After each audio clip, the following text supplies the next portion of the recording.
আসসালামু আলাইকুম রহমতুল্লাহি ওবরাকাতু।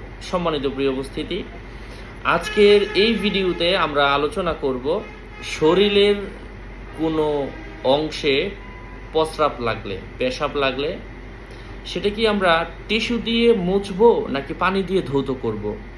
ইসলাম কি দিক নির্দেশনা দেয়, কি দিক নির্দেশনা আমরা ইসলাম থেকে পাচ্ছি, এটাই হচ্ছে আজকের আমাদের এই ভিডিওর আলোচ্য বিষয়।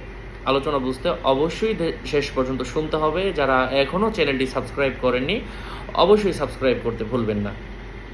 তো চলুন কথা দীর্ঘায়িত না করে আমরা মূল আলোচনা শুরু করি।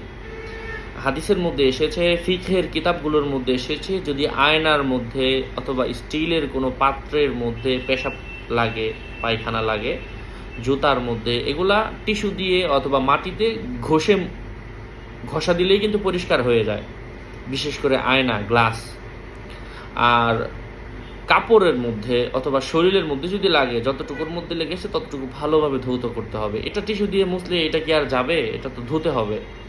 আল্লাহ পাক আমাদেরকে বোঝার তৌফিক দান করেন। আরও আপডেট পেতে সাথেই থাকবেন। আসসালামু আলাইকুম ওয়া রাহমাতুল্লাহ।